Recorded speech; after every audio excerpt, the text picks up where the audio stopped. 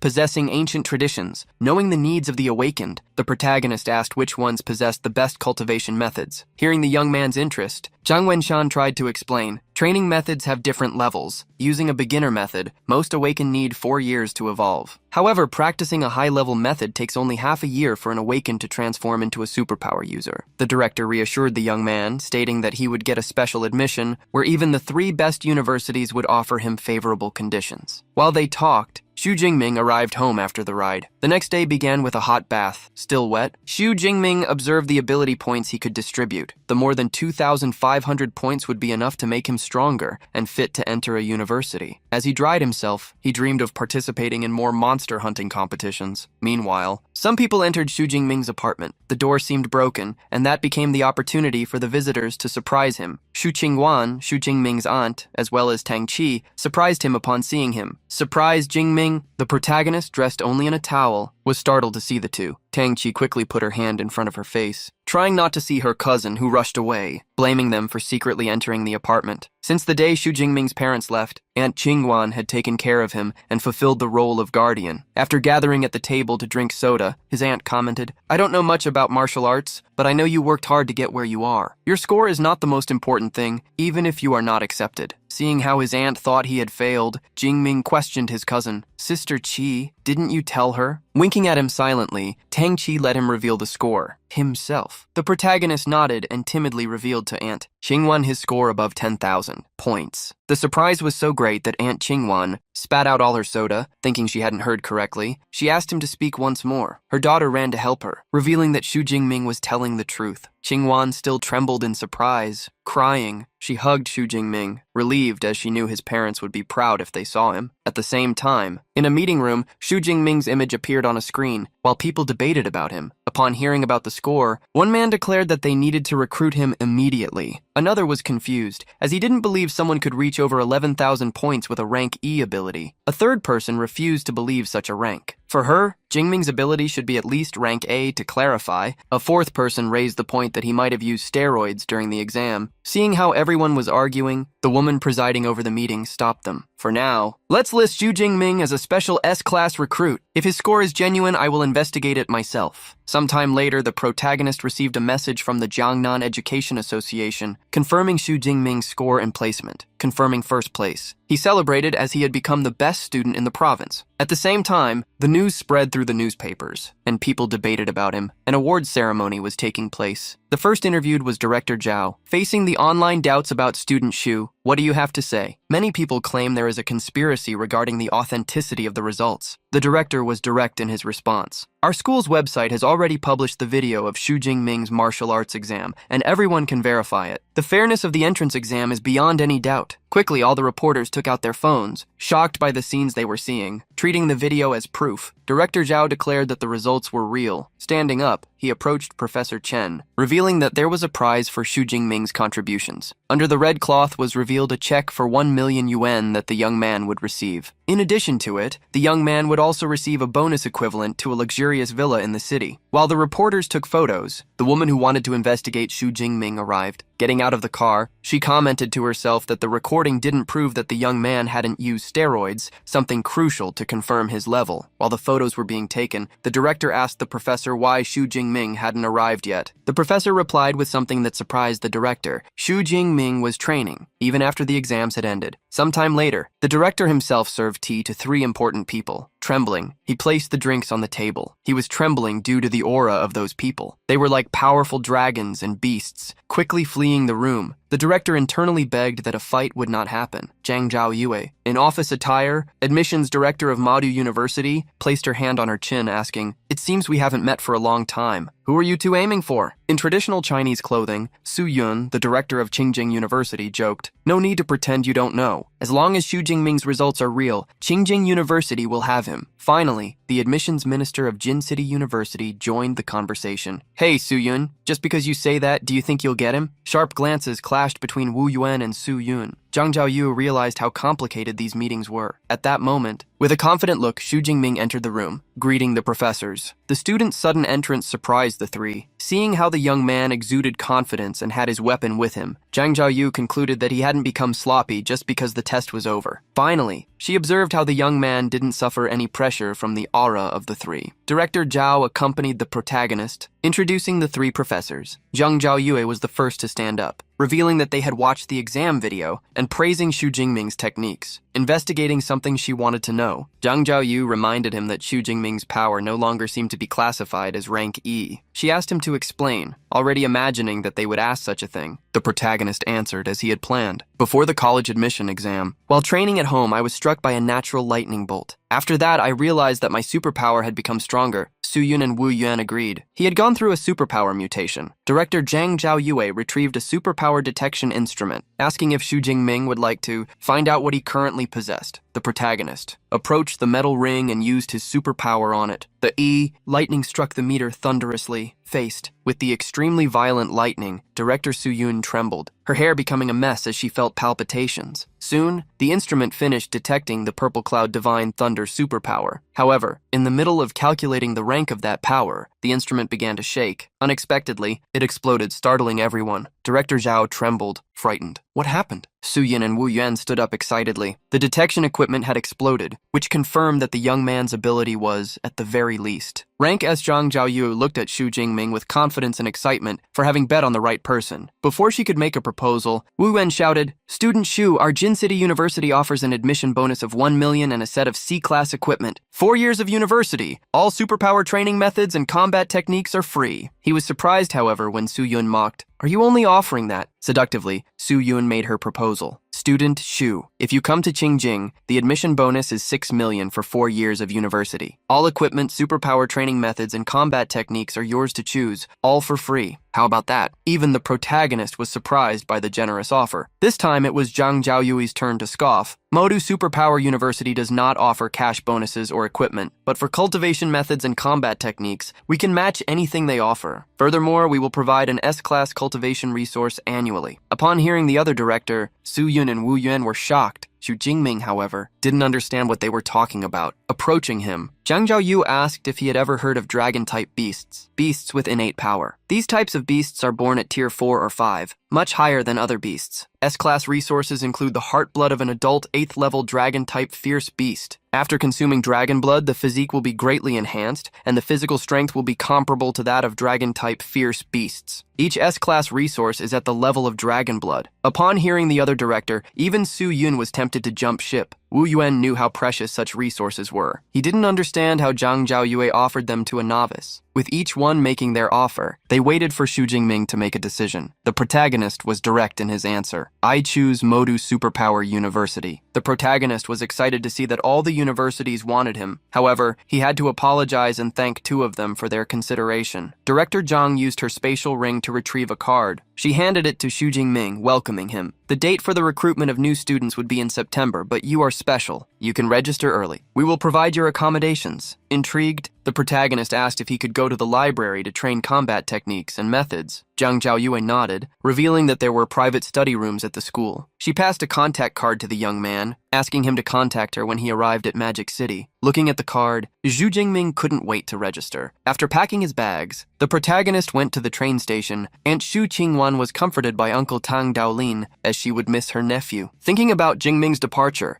Tang Daolin turned to Tang Qi. "It's time for you to think about your choice too, isn't it? Since your cousin is going to Modu, you should also try to study there." Hearing her husband, Qingwan agreed. Embarrassed, Tang Qi looked away. During the 6-hour trip, the protagonist read a book, The Abyssal Sea Training Method. Just like superpowers, superpower training methods also have different classifications. They are divided into 4 levels: beginner, intermediate, advanced, and superior. The higher the level, the faster the training speed. The method obtained by Jingming was at the intermediate level. It took him half a day to memorize everything thanks to the protagonist's spiritual power being at 180 points. The content of the book said that there was an energy wandering between the earth and the sky. According to the taught method, he began to feel the energy. At the same time, an evolution signal appeared on the system panel, although he didn't plan to use it yet. According to the book's records, to go from an awakened individual to a superpowered individual, the higher the level of the superpower training method used for advancement, the greater the benefits after the advancement. Since he would obtain even higher-level training methods at the university, Jingming didn't plan to waste this opportunity on an intermediate method. After taking a train and a taxi, the protagonist arrived at the university. He was impressed, as the entrance alone was hundreds of meters long. Suddenly, a red sports car stopped in front of Xu Jingming. Zhang Zhaoyu was driving it. "Welcome, student Xu Jingming. Get in the car, I will take you to deal with the admission process." As they drove through the parking lot, Zhang Zhaoyu asked what he thought of the university located in Magic City. The professor revealed that the university covered 26 square kilometers, and it was even impossible to finish the tour in just one day. In Xu Jingming's eyes, the university was incredible. After registration, the protagonist received a card. It would be used to enter the dormitory. The protagonist had already seen countless dormitories in his past life when he did his doctorate. There were different room models, but he had never seen a luxury villa used as a dormitory. The professor explained that every student at the school lived in villas, and the value of where they would live depended on their grades. However, with 2 floors, the residence wouldn't be for him alone. He would have a roommate, each taking 1 floor. For Jingming, not being alone would be better. Having been an orphan before and after transmigrating, he preferred the warmth and harmony of a large dormitory. After they entered the house, the professor stated that she would tell him about some things he needed to pay attention to. Raising 2 fingers, She stated there were two main points: the credit system and the mentorship system. In the credit system, they could use them for everything, from food, equipment, or rare treasures. There were many ways to obtain them, such as the distribution based on academic ranking. You, as a special S-class admission student, received 100 credits. Suddenly, the professor called someone. Eva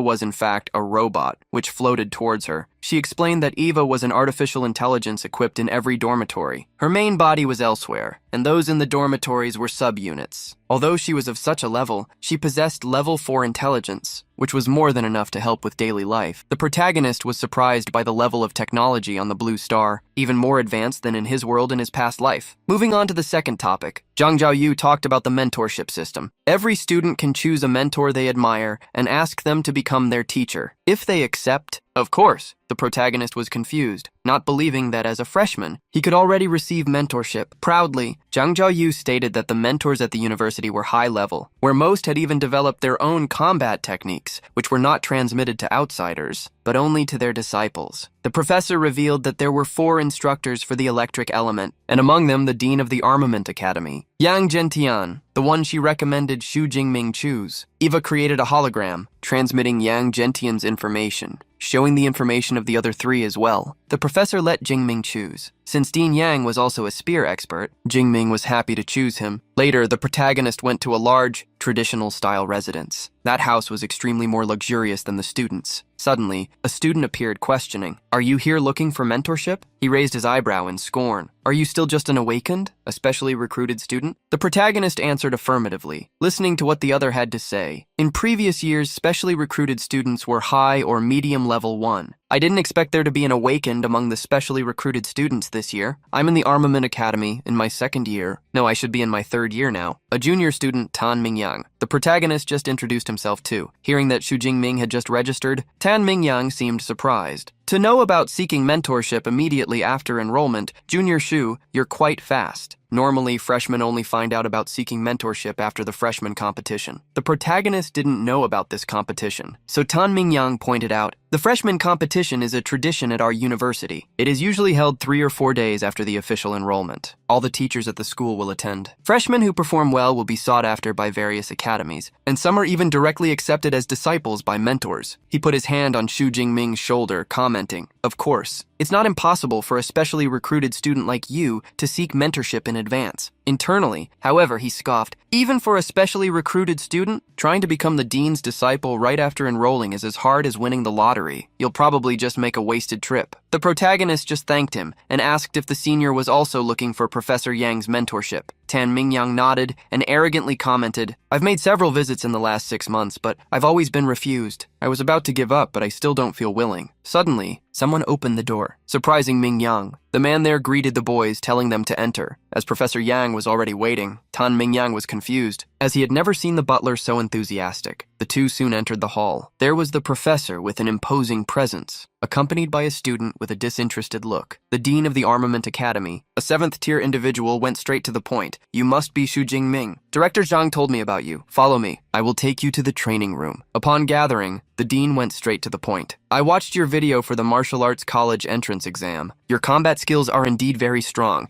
and your shooting has also reached an advanced level. But before that, I want to see your S-rank ability, the Purple Sky Divine Thunder, with my own eyes." The protagonist nodded and concentrated. As soon as Xu Jingming extended his hand upward, lightning was released, spreading throughout the room. Mentor Yang smiled, showing his teeth upon seeing the ability. Although he himself possessed the thunder element, the fundamental distance between S-rank and A-rank abilities became an immeasurable bridge. Dean Yang, seeing the technique, commented, "With your potential, becoming my disciple is not a problem. However, although I have many friends, I also have many enemies. You will be affected by them. Is that all right?" The protagonist knelt and greeted confidently. "This disciple is willing." Mentor Yang laughed animatedly, making Xu Jingming his 30th disciple, but the first S-rank. Telling him to stand up, the mentor handed him a book. The Extreme Ability Training Method and the Body Tempering Technique Indestructible Thunder Body, both created by him. The protagonist was excited. As compared to common techniques, these were extremely precious. The mentor reminded him that these were one of the 3 best techniques in the school, besides a creation that had taken his entire life. Discovering that it was an S-rank technique, the protagonist was surprised. Just like abilities, combat techniques had ranks. from F to triple S. The stronger they were, the harder they were to practice. While 7th rank masters had difficulty creating A-rank techniques, Xu Jingming discovered that his professor had created an S-rank body technique, something even more complex as it involved the mysteries of the human body. The master explained a little about the technique. This indestructible thunder body is only suitable for users of the electric element ability. It has 13 levels, and with each advancement, the physique will undergo a corresponding transformation. However, to cultivate it, you must first become an ability user. The master released him to train, telling him to return as soon as he had an advancement. The protagonist bowed, thanking the professor. As he left, he realized how good it was to have a mentor. Master Yang observed Xu Jingming. He himself had only cultivated the indestructible body technique up to level 10, but he hoped that Jingming would become the great hope to show the technique's strength. The mentor believed that whoever cultivated it to the maximum point would become eternal and indestructible. The protagonist soon left the hall, saying goodbye to the butler. To his surprise, the senior was sitting on the sidewalk, with his hands on his head. Tang Mingyang sighed and reminded him of the young man who had been in the room with Master Yang. That was Senior Liu, the dean's disciple. It was necessary to defeat him to be accepted, but even with Senior Liu using only 10% of his power, it was impossible. Changing the subject, Tang Mingyang asked if Jingming had also failed. The protagonist denied, "No, thanks to you, Senior, I managed to pass." Tang Mingyang gritted his teeth, not believing it. He had never seen a mentor except a novice before the competition. Xu Jingming said goodbye, leaving the confused and irritated Tang Mingyang behind. The protagonist went to the training room on the second floor of his dormitory. Sitting down, he used the technique's energy, feeling much more primordial energy thanks to it. Having mastered the training method, the protagonist could now simply add points and directly advance his level. Looking at the advancement option in his statistics,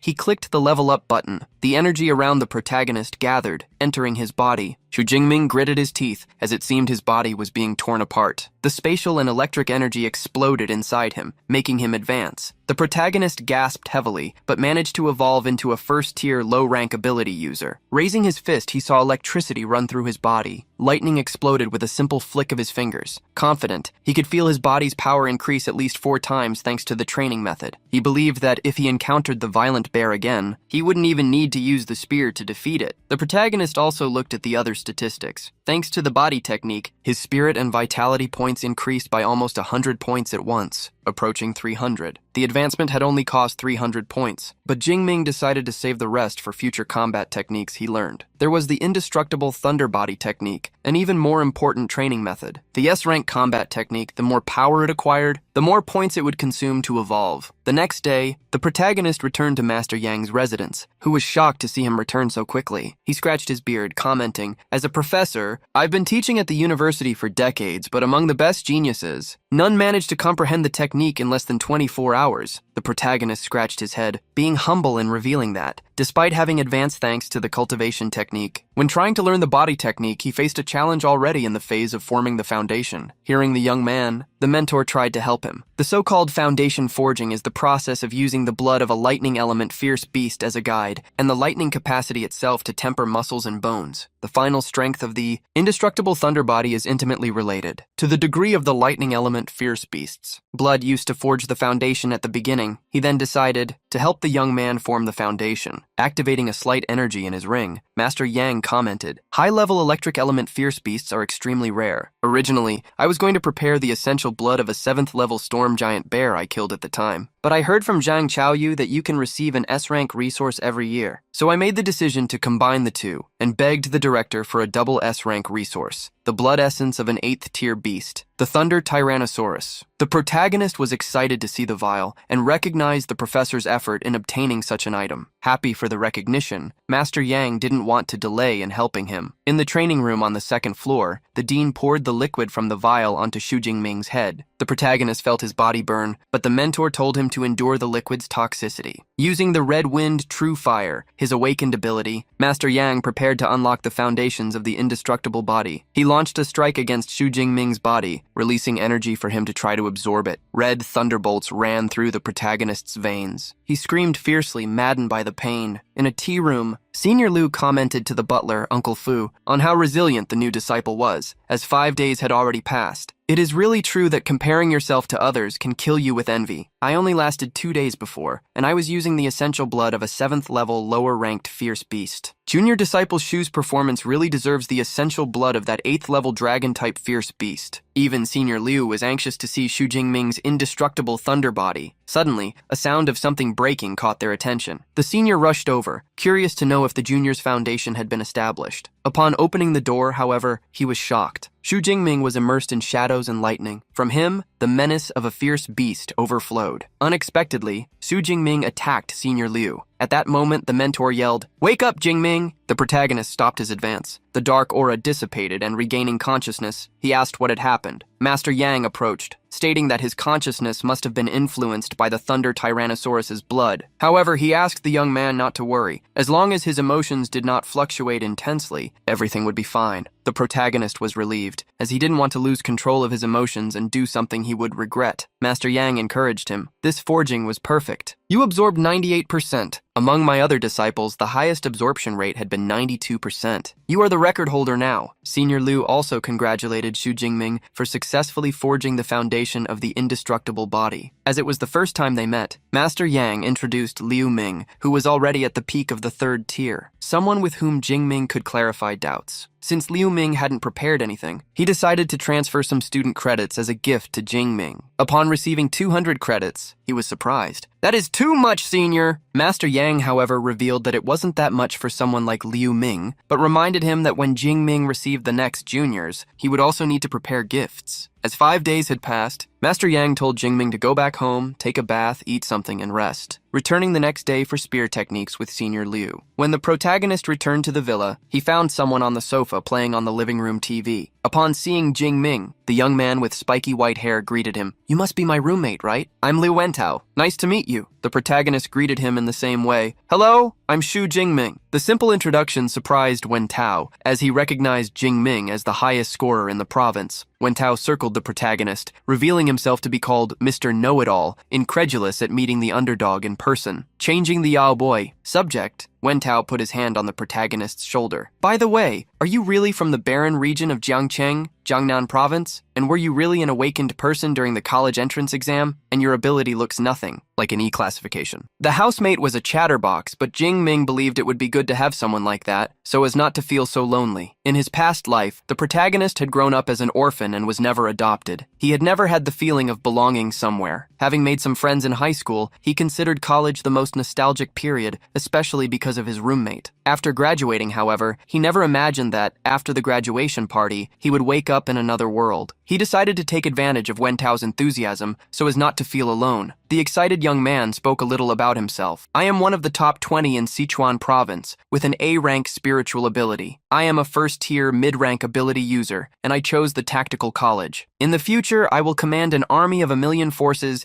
and kill all the fierce beasts on Blue Star." Interrupting Wentao's speech, the protagonist stated that he was going to the martial arts hall. Hearing him, Wentao decided to go along, as he hadn't been there yet. The duo soon arrived at the Thunder Martial Arts Hall. Impressed, Wentao was left speechless. The place was extremely lively, and the students showed off their techniques while boasting. There were people with flame powers, to those with steel skin, gigantification, and beast transformation. Aniva, accompanying Jingming and Wentao, introduced the place to them. "This is our public training room in the main hall. It can accommodate 300 people for training at the same time. The entire hall is also fused with C-class alloy, mixed with memory metal, so you don't need to worry about abilities or combat techniques causing damage. Of course, if necessary, you can also choose a private training room." Jingming didn't think he needed such a thing at the moment. Wentao ran back and forth, seeing the competitions and functions of the place. Curious, Wentao saw some numbered pillars and asked Eva what they were for. Eva revealed that those were punching challenge mechanisms. There were 5 leaderboards corresponding to the 5 types of abilities. She recommended them to try, as they could get 50 credits as a reward if they entered the top 3,000 rank. Wentao thought it would be easy and prepared himself. Eva instructed him to first place his student card in the pillar to start the challenge, but revealed that combat techniques and abilities would not be allowed. Liu Wentao passed the card over, the indicator, and received a welcome from the pillar starting the challenge. As soon as they heard the pillar, several people approached, excited to see the novice embarrass himself. Wentao gritted his teeth upon seeing that they were mocking him. The young man put all the strength he possessed into his fist and exploded it against the pillar. The pillar congratulated him for possessing a punch with 476 kilograms of power, which made him proud. However, to Liu Wentao's shock, he was ranked below the 100,000th position. something that left him astonished, as there were only 4,000 students at the school. Ava then revealed what he didn't know. The attack log stored the punches of students since the school's foundation, not just those currently studying. Those who watched Wentao laughed, one of them stating that when he was a novice, he hadn't been ranked at such a low level. Jingming reassured Liu Wentao, reminding him that as an elemental user, his punch strength really wouldn't be high. Being comforted, Wentao told Jingming to try too. The protagonist accepted and approached his card. As soon as Eva welcomed Shu, Jingming, more people began to gather to see the second novice. Mocking, one of the students stated, "This one looks even weaker than the first one." Although the name Shu Jingming sounded familiar to some, they didn't think much of it. The protagonist, having advanced to first-tier user and tempered his body for 5 days and 5 nights, was confident. He closed his fist, wondering where his strength was. Spinning his body, the protagonist punched the pillar, causing a bang that made it shake. As soon as the result came out, everyone was left speechless. The protagonist listened carefully to Ava. "Punch power 4,589 kilograms. You have reached first place. Congratulations on breaking the old record." Those who mocked Jingming's appearance were shocked. That punch could turn anyone into minced meat. Shocked, some girls commented among themselves how those in the top 100 of the ranking became figures who dominated their eras. Surprised, one of them wondered how great the future achievements of the number 1 would be. Hurriedly, her friend took out a cell phone to record that moment. Wentao became extremely excited for Jingming, swearing that he would follow him from then on. After asking Wentao to calm down, the protagonist valued his internal strength, thanking the Thunder Tyrannosaurus blood. At that moment, Eva congratulated Shu Jingming. 400 credits had been added to his account as a reward. Excited, the protagonist asked if, in the future, if he broke the record again, he could obtain more credits. However, Eva denied it, revealing that it would only be possible to earn more credits by challenging other groups. Looking at the pillars that represented the 2nd to 5th tiers, the protagonist swore that he would challenge them in the future. While Wentao boasted about being Jingming's roommate, several girls pushed him away, crowding around the protagonist. He quickly was invited to join the clubs they were in, but fled soon after, heading towards the private training rooms. With his cell phone in hand, Liu Ming revealed to the master what Jingming had just done and how he had become a hot topic in gossip. Liu Ming sighed, remembering how, when he was in the superior phase of the first tier, he had only reached 3,500 kilograms in the test. This showed that Shu Jingming was not just a little ahead of him. At the same time, another person became furious. He smashed plates and cups, cursing, "Damn Shu Jingming! He came to the magic capital and made me lose the score of best in the province. This time I will recover all the honor that should belong to me." Oblivious to the curses being thrown at him, the protagonist analyzed his body. After obtaining the indestructible Thunder Body, he was full of energy, even without eating or sleeping for 5 days. He also tested his body against a common blade, discovering that he had become immune to them. Suddenly, Wentao looked for Jingming, revealing that the news about him had exploded all over campus and that many people wanted to challenge him. The protagonist smiled, seeing the people's martial spirit. Irritated, Wentao intended to help Jingming crush self-confident bastards, but Jingming reassured him there was still a lot to do, such as going to the library to check battle techniques before resting. The battle techniques library was established in a building as large as a stadium. Upon arriving at the entrance, the protagonist encountered a barrier. He had heard rumors that the protection had been created by the vice director, a spatial superpower user. Such a barrier even 9th-tier martial saints couldn't destroy. To enter, the protagonist passed his card, and the barrier allowed him to proceed. Upon entering the library, the protagonist met 3 women. The leader of them greeted him. "Welcome to the Battle Techniques Library, Shu Jingming. How can we help you?" Surprised, the protagonist asked how she knew him. The librarian revealed that they had received an alert about him, as S-grade students possessed special authorization to choose all the battle techniques they wanted from the library. Since S-grade people would become at least Grandmaster-level superpower users, that librarian wanted to befriend Shu Jingming. Having heard about the release, the protagonist asked where he could find lightning element techniques. The librarian revealed that techniques below rank B were in public areas on the 2nd and 3rd floors, while the precious ones were on the 4th floor, needing to be requested with the identification card. The librarian then guided Jingming along the way. Upon going to another floor, and Eva instructed the protagonist, "After selecting the battle techniques online, we will deliver the original secret manuals to you. As the original secret manuals for B-grade and higher battle techniques are extremely valuable, please be very careful when leafing through them." The protagonist asked Eva to show all techniques above rank B for the lightning element. Soon, several holographic screens appeared with the names and characteristics of the techniques. The protagonist looked at each one, surprised. Double S-level battle techniques and even triple S-level battle techniques. The secret manuals of battle techniques from a first-rate university are truly rich. Can I really study them for free? Since the techniques had learning requirements, he couldn't learn A-rank techniques at the moment. He looked at each type of technique, believing it would be difficult to choose the ideal one. However, Jingming possessed the list of techniques that the mentor had recommended. He walked back and forth, selecting the techniques from the list. Jingming chose 4 techniques: Thunder Spear, Chain Thunder, Thunder Flash, and Lightning Prison, all rank A. Each technique had a different type: long-range attack, heavy attack, movement, and crowd control respectively. This combination was the recommended one for battle. Together with the indestructible body, Jingming would be ready for initial confrontations. Detecting the techniques chosen by Jingming, Eva revealed that each one took about 6 months to master, so she recommended that he also choose some lower-level techniques. However, Jingming refused the advice. Sometime later, the librarian brought 4 books, the 4 selected techniques. Knowing that even C-level techniques cost millions, the protagonist felt luxurious upon seeing the books in front of him. As soon as he started leafing through them, the protagonist understood the profound concept of the techniques